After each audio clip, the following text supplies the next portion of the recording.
Hi, my name is Liz Shapar. I'm a registered nurse with the Florida Department of Health. And I'm Peggy McNally. I'm a registered nurse with the Florida Department of Health.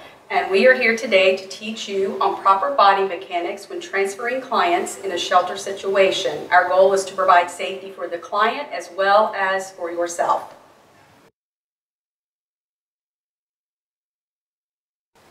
Okay, we're going to start with putting a transfer on the patient. They either can be standing or lying.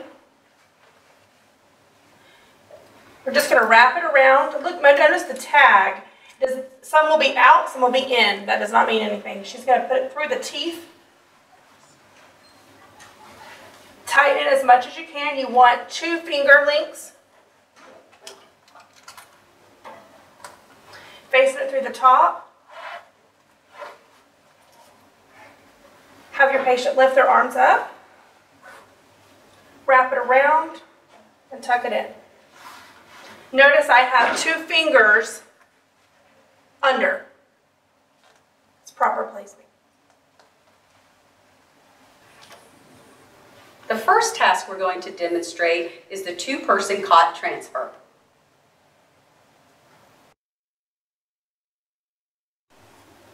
We are now going to demonstrate a 2-person transfer from a cot with a transfer belt.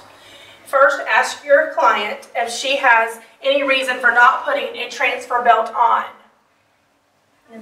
You have any reason, any abdominal issues? Then you're going to have your patient sit up in the middle of the cot. Can you help me, please? Then I'm going to make sure your proper body mechanics are your legs spread apart in stance position. Bend your knees. Have your patient scoot around to a sitting position. Have your patient cross their arms. Prepare to transfer. Put your arms, your fingers underneath the gait belt, and then have your client rock back and forth on the count of 3. On 3, you're going to stand up. 1, 2, 3. Are you okay? Yes, ma'am. Are you dizzy? I'm okay. Okay.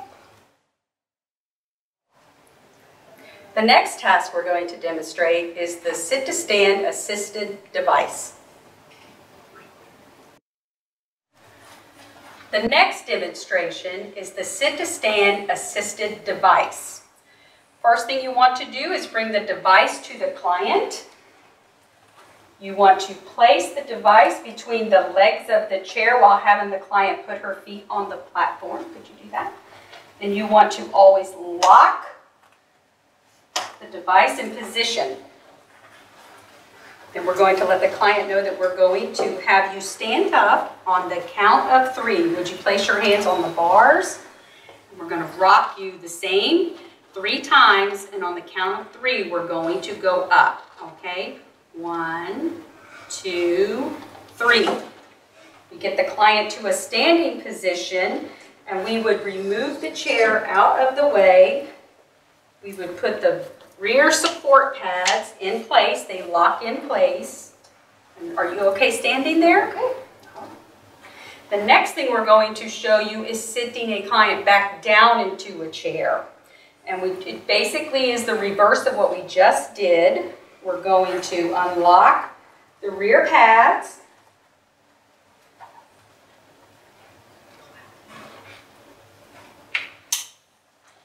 And we're going to bring the chair back up to the client as close as we can get it. Sometimes you cannot get it close enough to where they feel their legs. This is where you want to get your stance, put your foot behind the chair leg of the, and so that it does not slide when you go to sit her back down.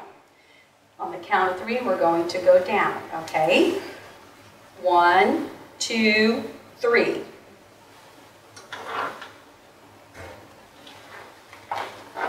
good. Then you would unlock the device and move it out of the way.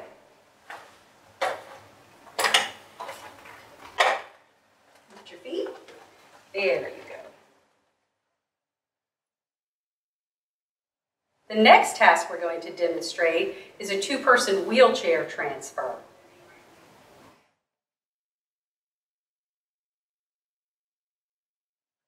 Now we will demonstrate a transfer to a wheelchair with a two-person assist. First, you're going to start with your client. Have your hands underneath the belt. Have them cross their arms from a standing position. Then we will pivot to the chair. Make sure that your wheels are locked properly on your wheelchair. Okay, ma'am. We're going to pivot to your left. Okay. Watch how my feet are just pivoting my patient. My left knee is behind hers, so in case she does fall, I have a grip. I mean, she has somewhere to go. I have her. See where my knee is? Now we're going to have the patient walk all the way back because she feels the wheelchair behind her legs. Walk all the way back. Keep going. Keep going. I'll tell you when. Do not sit. Make sure you have your feet apart. On the count of 3, we're going to sit down.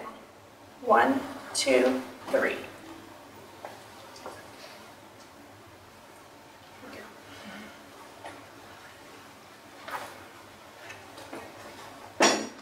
Then you can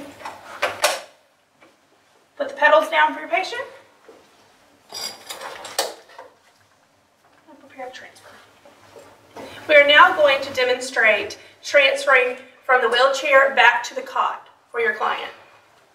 So first, they will still have their gait belt on because they just got back from using the restroom.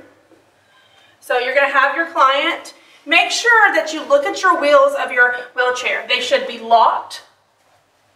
Also, you're going to have to move your feet pedals out of the way. So there'll be a clasp on the side of the wheelchair. Each one is different, so you just need to look. This one, I'm just going to pull it open. Move that one out of the way. I'm going to do the same thing on the other side. Now see, she's barely touching, but that's okay. We're going to go ahead. You're going to have your two-person assist. So here's my helper. You're going to have your client cross their arms. Again, get in the proper body mechanics stance. Put both hands underneath the gait belt. Bend your knees. On the count of 3, your patient will stand with you.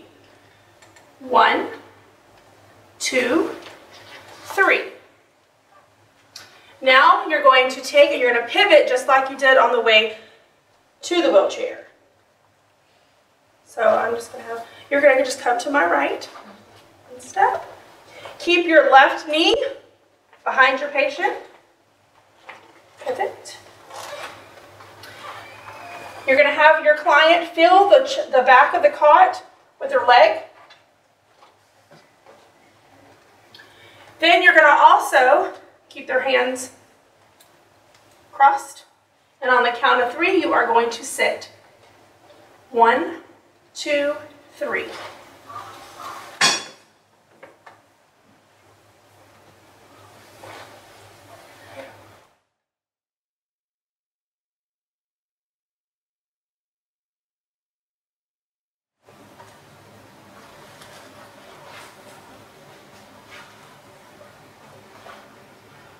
We just demonstrated walking the patient with the use of the transfer belt. As you notice, we did not hold her from under her arms or onto her arms to prevent injury to her. We also had her place her hands across her chest to prevent her from grabbing at us and us all falling down. Also notice that we have our fingers underneath the transfer belt once again, one towards the front side and one towards the back. Stay close to the patient as you're ambulating and then just walk. Thank you for taking the time to view these demonstrations. Our utmost priority is the safety of our clients and our workers. By following these techniques, we ensure we will do it safely.